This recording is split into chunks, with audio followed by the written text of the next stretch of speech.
Back again. Right now I'll be sharing with you guys the topic of unilateral lifts along with split stance exercises. So some of you guys may have never heard of split stance lifts. That's exactly what I'm going to talk about in today's video. More importantly, I'll be talking about why a lot of you guys should benefit from the unilateral lifts done in the split stance fashion. And I actually categorize split stance lifts a bit more on the unilateral side, even though there is a little bit of the bilateral component to it. And the reason why is because the intent is always on the working leg. So 90% of the weight should be on the leg that we want to work, and the other leg on the split stance lifts is more for supporting purposes. So we don't have to worry about the whole balancing aspect. Now with that being said, I like to look at it in different categories. So you have unilateral lifts, true unilateral lifts. Something would be like a pistol squat. This is when the opposite leg isn't doing anything, it's just in the air. There's no heel reference, there's no foot reference on that other leg.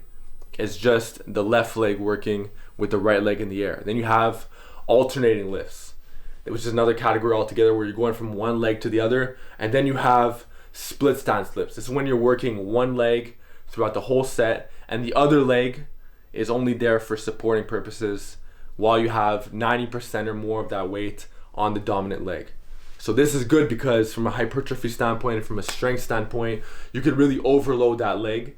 And you could actually use some pretty decent weights as well, like you're gonna see later on in the video. So as you can see right now, at the trap bar, and I'll be showing you guys some of my favorite lifts for split stance. So I'm gonna jump into it right now. So one of the main complaints that you get with a lot of people who do certain split stance exercises, or should I say certain unilateral exercises, is the whole balance aspect. Split stance lifts take the balance aspect out of it, and you could still have, for example, some single leg RDLs in your training. Maybe you won't even be holding on to anything. Those still have their place, but if you want to lift heavier in a single leg fashion while only having a little bit of weight on the extra foot, on the other foot, then you'd benefit from having some split stance lifts. Also, if you have, for example, an injury, if your lower back is injured, if you want to get a lot more out of less weight, out of lighter loads, this is when the split stance lifts could also be very beneficial as well. So I'll be talking about my favorite lift as far as split stance lifts are concerned. Hands down, it's the split stance trap bar deadlift. So as far as the setup is concerned, you see a lot of different people doing it in different ways. This is a regular trap bar deadlift, right? Reach, slack, pull. That's a regular trap bar deadlift. The only difference between this and the split stance is with the split stance, if you could come in here, I have my other foot, the toes are lined up with the heel. So I don't want it to be here, but I don't want it to be too back either, obviously. So right here's the sweet spot, lined up with the other foot, with the heel of the other foot. So once it's there, you're gonna do the same kind of setup as the regular trap bar deadlift. I'm gonna get a nice reach, exhale. I want to feel my obliques, and I want most of my weight to be on that right foot that I'm working. They're gonna alternate from side to side. So from here, go down. I can feel a lot of the weight on that right heel and that right foot. Pull the slack out. Boom.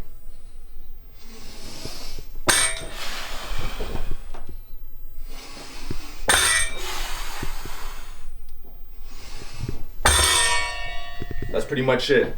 So that's the split stance trap bar deadlift. But you can also do this, you could also take this to another notch with other variations as well.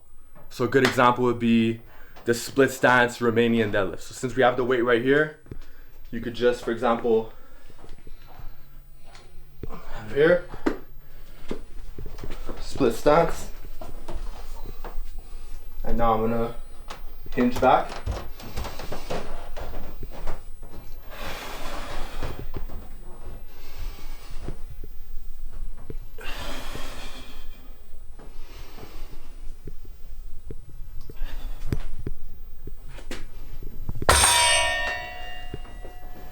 So those are my two favorite lifts as far as split stance lifts are concerned. You could also apply it to other stuff, hip thrusts, whatever the case is.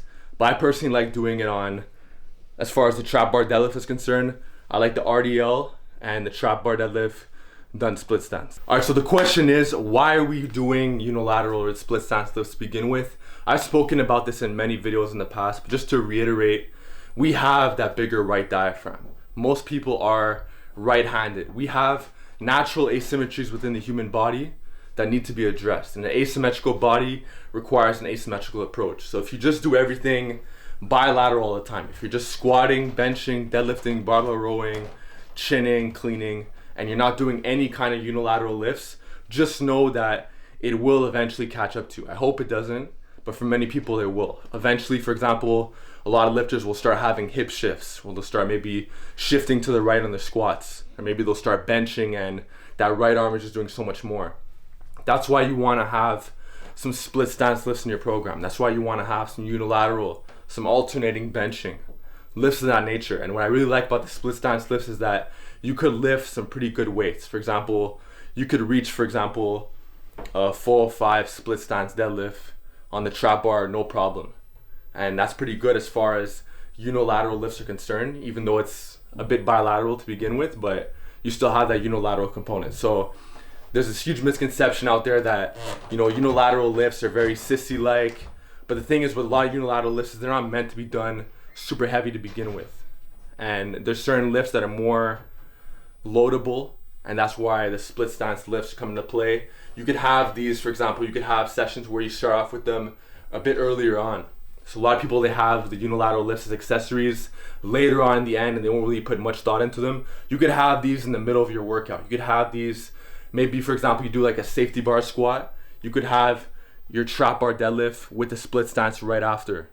And then you could still load it up heavy. You could still be in a pretty low rep range. You could be in the 5 to 10 range.